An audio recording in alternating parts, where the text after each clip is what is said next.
Okay, guys, welcome in to the Real Ballz Podcast Labor Day edition. I finally am up and running after 2 hours of dicking around with Facebook and having all kinds of live video feed issues, but I got a lot I want to cover today. I first want to thank the people who watched the video covering the USB-C on Saturday. Really got a really good response in regards to that video. Basically, well, mostly positive, some negative, but it was mostly positive discussions across the board. Anyways, I want to cover some bowling news to start off with. First off, the Lucky Larson Masters is going on right now. Some of the top bowlers are heading over to Malmo to compete in that, so that's a WBT event, so hopefully everyone has some good luck over there, safe flights, safe travels, and things of that nature. But in regards to the USB-C story that I covered on Friday, I do want to touch on a few things. I want to clarify a couple things as well as touch on some answers to some questions that were asked and, really kind of dive into some stuff that I found in regards to new information that was at least not available at that time for other industries. So first I want to start off by saying, like I said, most of the responses were positive. There was very few negative feedback. There was a little bit from a few people here and there, some apologists, some people that couldn't have a discussion or thought that maybe I was personally attacking USB-C, which was not actually what was occurring. I simply wanted to present the data to all of you, allow you guys to decide what you thought would be the appropriate course of action moving forward. Do you think it's something that needs to be addressed? Is it not a problem? To me, it doesn't matter either way because I am not going to benefit from it directly, nor am I going to, lose out on it if it doesn't change. So I want to make sure that bowling's around because I really do, care about the sport bowling, but at the same time, directly, it's not going to impact me like it will most of you as far as bowlers go. With that being said, it can it can impact me in a roundabout way by creating more problems down the road for the businesses. But as far as a bowler is concerned, it's not going to impact near as much as it will some bowlers. With that being said, I want to answer a couple questions and clarify my viewpoints. My viewpoint personally was that I think it takes a lot of money to run any organization, regardless of what it is. I wanted to present the facts to you guys. If you think it's too much, then that's why you have associations. That's why you have people you can vote and whatnot. But I personally look at it, and I looked at some of the financials, and I said, wow, that seems rather high. First reactions I got was a lot of people who thought that those reactions or that those feelings were correct, that they were high. When you break it down on, the biggest one was travel. When you broke down miscellaneous and whatnot, that is what it is. But we did have a lot of people who thought that the travel was high. With that being said, I know that travel and promotion does cost a lot of money. But as far as travel is concerned, the stat that I like to use is the 2017 travel. If you broke it down by, say, they have approximately 90 employees, that'd be $1,452 per employee per month. So when you break it down like that, it can really add up. Now, there's a lot of people that they cover in travel. There's a lot of things that they cover. So if it's all legitimate, fine. If not, then that's something that could be looked at to save money. My point was that I never intended to tear down anything, nor to promote anything. I want to make sure that that's very clear because I do believe that moving forward, people need to be able to have these discussions, whether they want to or not. And I saw a lot of people having discussions, and that was really good.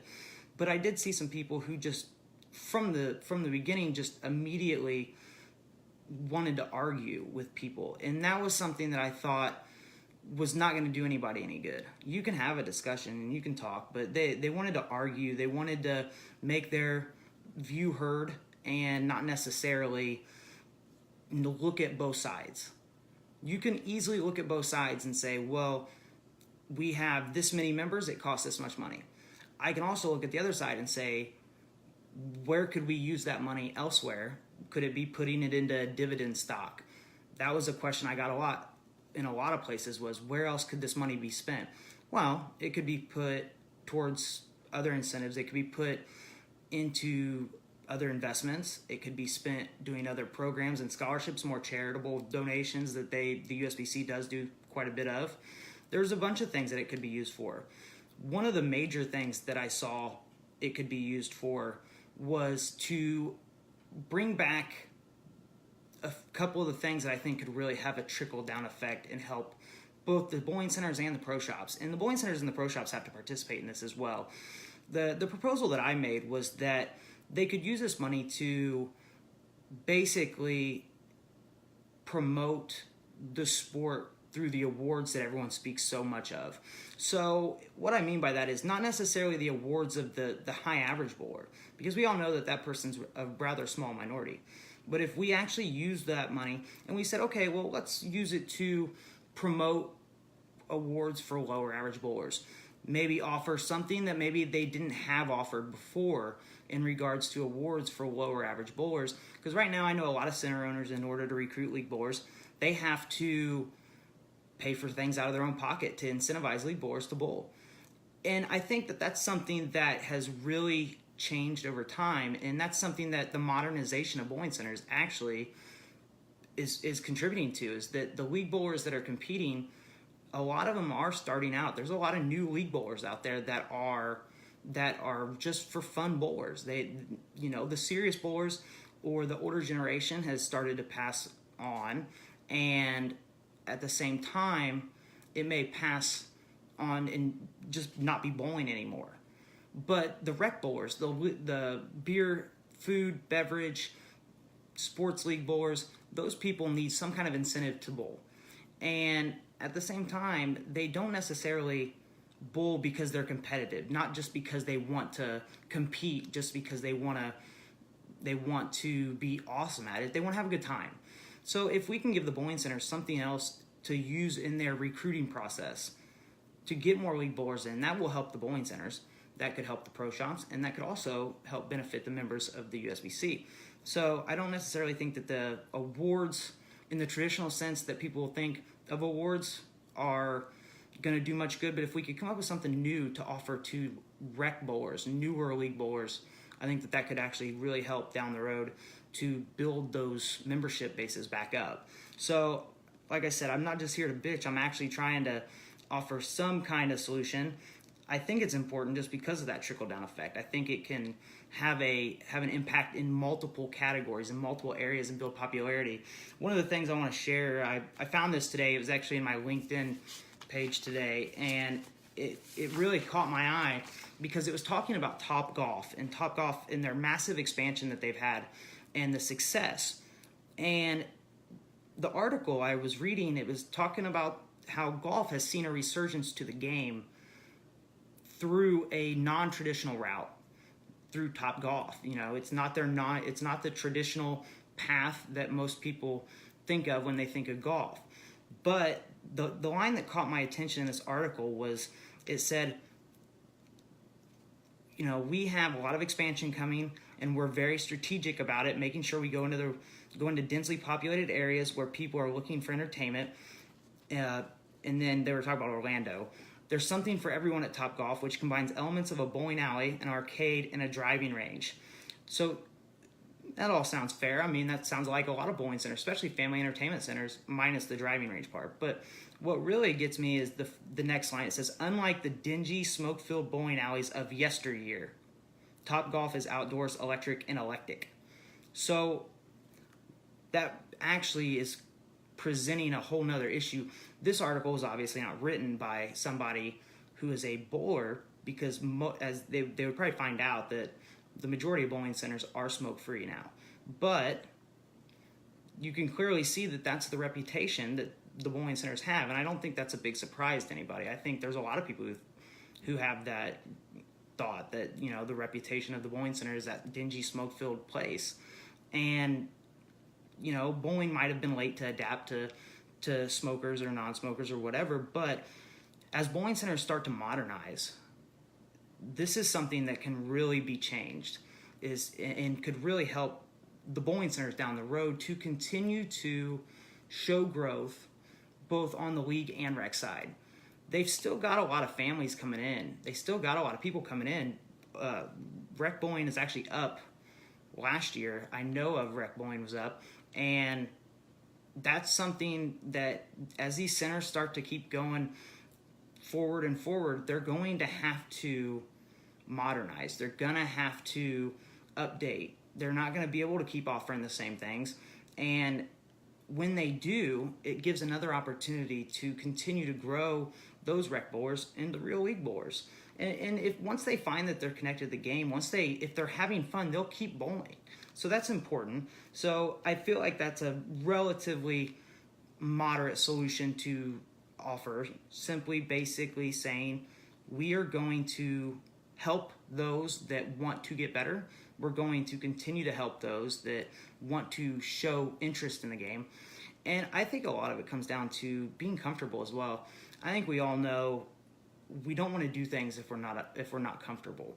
Sometimes your best growth comes from not being comfortable in those uncomfortable situations. But the fact is that when someone goes to bowl and there's a league bowler, maybe they just joined a league, and this happened, and it really pissed me off because it happened at my bowling center too, and it really pissed me off because I would try like hell to recruit new league bowlers, and you'd get them in, and then the current league bowlers, especially the older ones in particular, would get shitty with them if they accidentally didn't know the lane courtesy well enough or whatever it is. They would get very upset about it, and to me, that's something that is not going to help the sport by any means. But, how do you tell your league bowler that they need to settle down without basically saying, hey, you need to settle down? You can ask them nicely, but you try to teach the ones that are learning. You try to develop them. You try to continue to help them and make them feel comfortable. But all in all, the league itself has to be open and welcoming, and so do the members. They have to understand that they've got to get more membership. So I think that's something that I would definitely look into, but I hate to hear that that's how people that are just general bowlers look at the bowling center. It's unfortunate because I know that there's a lot more there that can definitely be a part of a bowling center than just a dingy smoke-filled reputation. It's a lot of it's about family fun. So, but I want to dive into my first part of the pro shop versus the internet, and as well as cover the consumers, because I think the internet has gotten a little bit of a bad rap in the bowling center business, but also in the pro shop business, as in the consumer business. But the fact is that it's actually been very helpful. It's been very helpful for the consumer, and it can be very helpful for the pro shops as well. But I'm going to dive into that and kind of figure out what it is that the pro shops really could benefit from, how they can adapt, and what it's going to look like moving forward. So early internet sites, pro shop sites, I think we all know a lot of them. We got eBay. eBay was a big one for swapping bowling balls and selling bowling balls. That was one of the first used ball sites I remember. You had Bowler's Paradise, bowling.com, bowlingball.com, Buddies. Buddies Pro Shop was an early adapter to the pro shop business that was now online. And I think a lot of people look at these sites and they think, well, they're internet sites. Well, Buddies has a pro shop. They have an actual physical location. And, Bowler's Paradise, bowling.com, bowlingball.com, they may have shop affiliates as well. But, in your modern rise in pro shops, you got bowlerx.com, you got bowling ball groups all over Facebook to exchange and trade bowling balls left and right. I can't tell you how many groups there are trying to sell bowling balls out there. And then finally, the big one is Amazon. It's very difficult to compete with Amazon, and it's also very difficult to try to know who is selling and who is buying on Amazon. So it's pretty easy to tell that the bowlers are buying, and they are benefiting from it. They get a great price. But the pro shops that are selling on Amazon oftentimes have very, very low morals, I would say, very unethical in a way, because they may be selling on Amazon, and it's not all of them, but there's a few of them out there that are using basically shell corporations out there that allow them to sell at below minimum retail pricing.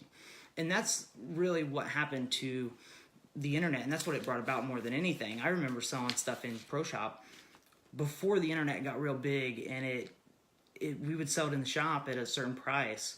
And when they set minimum retail pricing, I was actually very angry about it, because even though the internet had been collecting sales over time, it wasn't huge at that time, but that minimum retail price, it was almost like they were coming into your shop and telling you, hey, you have to sell at this price, and if you don't, we're going to make you not a shop anymore. And that to me, that didn't sit very well. I didn't like that policy at all, but I could see why it would be necessary, because I was seeing all over that the internet, you'd have one site competing with another nonstop, and they would just be battling it out, and they would be knocking the prices down left and right on everything. And that's something that I definitely can see why the minimum retail pricing is necessary. And it's probably a very good idea to protect the shops. It really probably is. Because one thing I will say is, when you saw that minimum retail pricing go into effect, you started to see that shops were no longer selling it at a price that was so cheap they couldn't make any money.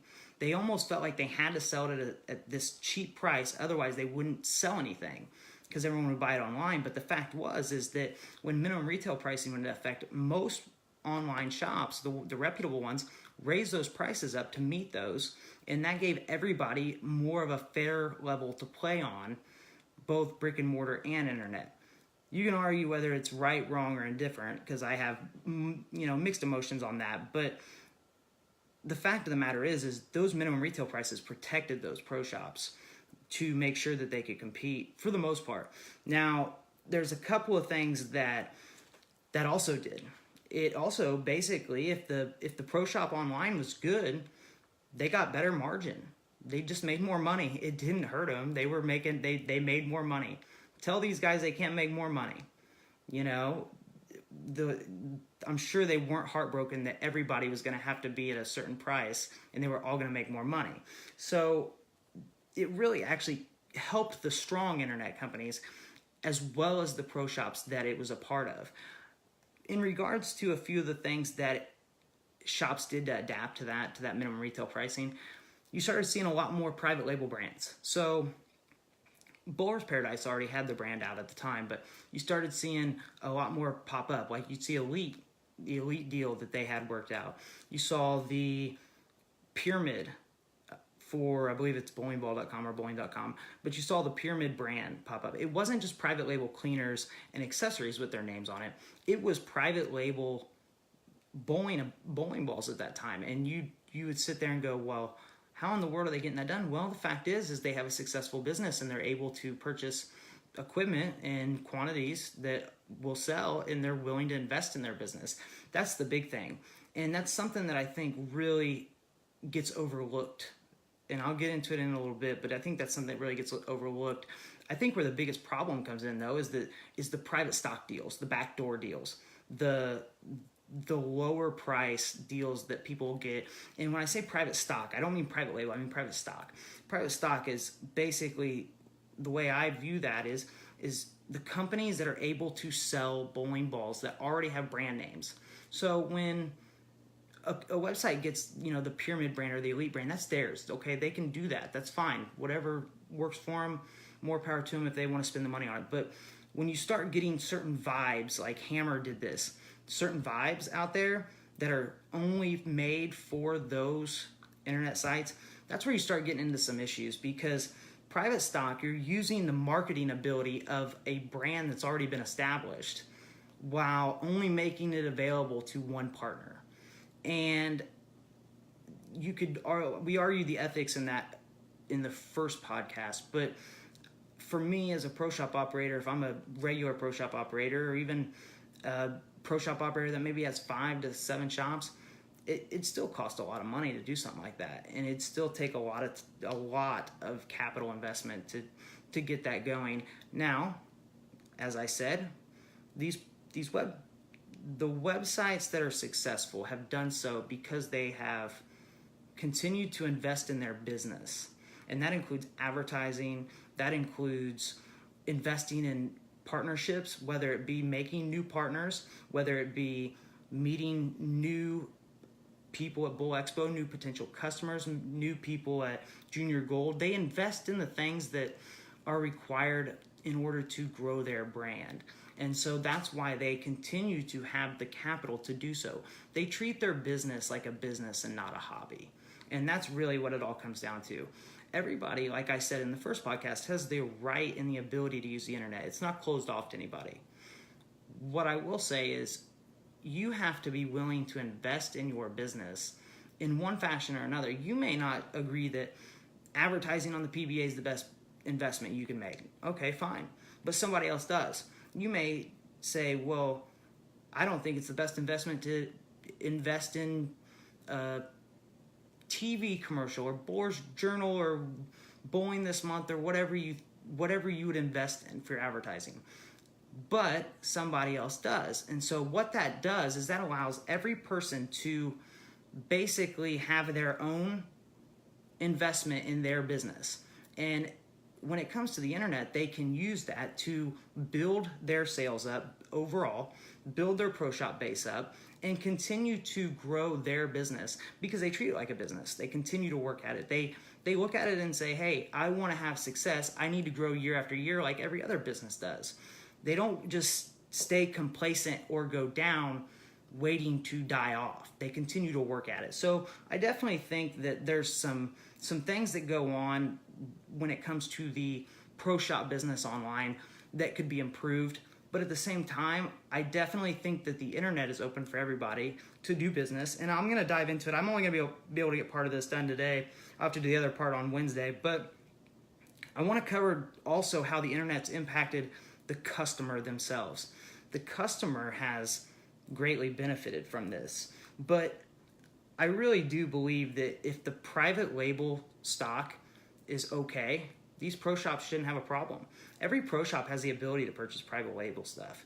They don't have, if they know the right people or they've made the right connections or they've invested the time in their business, they all have the ability to do that. The private stock, I don't know, that could be tough. That could be tough because that's a relationship thing to say, hey, I can get private stock of Hammer or EBI or Storm or anybody. So I really would look into seeing if that could be something that is available to everybody. I definitely think that the distributors play a key role in it, or at least they did in the beginning. They made it easier to ship. They made it easier to spend money in places that were not necessarily accessible to them. A lot of them cut deals. What's up, baby? A lot of them cut deals with these online distributors so that they could actually get more revenue coming in. So they could they could ship cheaper, which is smart. That's smart on their part, to say, hey, the distributor already ships a ton. I'll just drop ship it from them. There's no reason that they shouldn't. I mean, why not? It's good for their business. So if you can adapt and continue to adapt to the changing tide of the pro shop business, I think a lot of people will realize that it's really not that bleak if you can continue to pivot and adapt. But when it comes to private label, like I said in my last podcast, I'll say it again, I'm offering private label cleaner. I got someone who put in a large order for private label cleaner, and I have to buy it by the drum, and so basically there's extra left over. I'm selling it for $3 to $4. You send me your logos, your shop, and you can get private label cleaner your own. So all you got to do for that, if you're interested in getting your own private label cleaner, just email me at ryan@hallmarkshoes.com. It's ryan@HOLLMARKshoes.com. Let me know that you're interested in getting some private label cleaner, and I will get back to you this week as I will be getting more and more cleaner coming in. I got multiple color bottles. You can really customize it to fit your shop's logo, your shop, everything about it. So, but I will have part 2 coming later this week. It'll be Wednesday, assuming that the camera works and our Facebook works. I'll have it up Wednesday at 5 o'clock. But as I said, I wanted to touch on a couple of things from my earlier post about the USBC that it was never intended to tear down, but it should be intended to question, and people should question things. They should say, hey, what is appropriate, what's not appropriate. But I don't have a dog in the fight, so I think everybody should be able to ask those questions, though, and there should be good answers for that. And if there is, great. If not, okay, there's a problem. But it's better to know about a problem and be able to address it than to not know. So, like I said, on Wednesday, I'm going to dive into the consumer side of how the internet's impacted the pro shops as well as the consumer, and really kind of dive into that, and also how the manufacturers have benefited from it. So I appreciate everybody coming in and checking this out, especially since I was not able to get on at 5 o'clock, like I said. But, what can I say? I was late, just like so many girls will be saying in about a month to 2 months after today's parting of Labor Day. So, like I said, I will see you guys on Wednesday. I appreciate you checking it out, and I hope I clarified a few things. If I didn't, if I got anything wrong, let me know. Shoot me a message or an email or whatever, and I will gladly correct it. Comment on whatever it is, and let me know if I can, dig into anything to look something up, whether I can double check a stat or whatever it is. I'm hearing stuff all the time about checking this number, that number. So I appreciate all the people paying attention and, really kind of asking the right questions. Just, I would encourage everyone to keep it civil and try not to argue, just have a nice discussion, and we might actually get somewhere. So I'll see you guys Wednesday. Thanks. Bye.